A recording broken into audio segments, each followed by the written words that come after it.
"Well, my darling," said Mr. Fox, "what shall it be tonight?"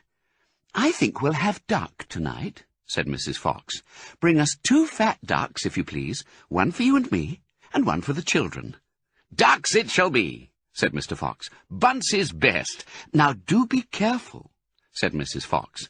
"My darling," said Mr. Fox, "I can smell those goons a mile away. I can even smell one from the other. Boggis gives off a filthy stink of rotten chicken skins. Bunce reeks of goose livers. And as for Bean, the fumes of apple cider hang around him like poisonous gases." "Yes, but just don't get careless," said Mrs. Fox.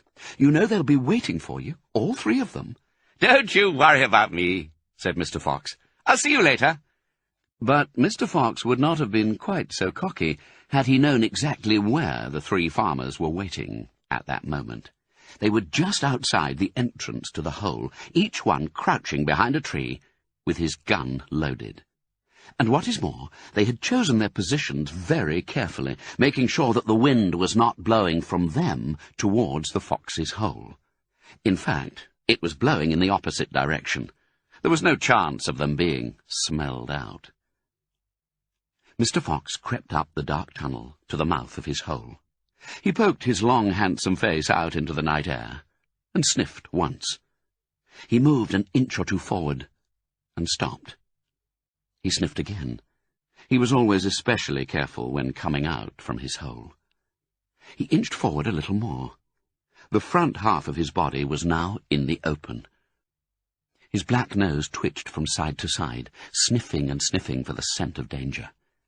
He found none, and he was just about to go trotting forward into the wood when he heard, or thought he heard, a tiny noise, a soft rustling sound, as though someone had moved a foot ever so gently through a patch of dry leaves. Mr. Fox flattened his body against the ground and lay very still, his ears pricked.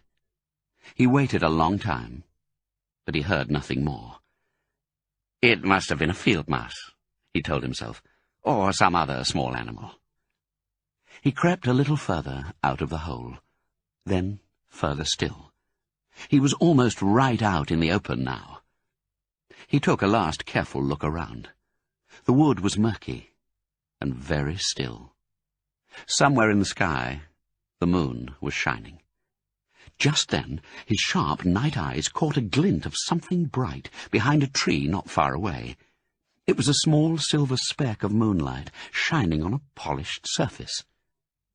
Mr. Fox lay still, watching it.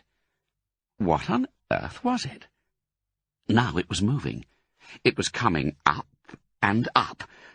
Great heavens! It was the barrel of a gun! Quick as a whip, Mr. Fox jumped back into his hole, and at that same instant the entire wood seemed to explode around him. Bang, bang!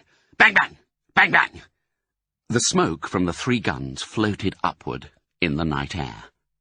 Boggis and Bunce and Bean came out from behind their trees and walked towards the hole. "Did we get him?" said Bean. One of them shone a flashlight on the hole, and there, on the ground, in the circle of light, half in and half out of the hole, lay the poor, tattered, blood-stained remains of a fox's tail. Bean picked it up. "We got the tail, but we missed the fox," he said, tossing the thing away.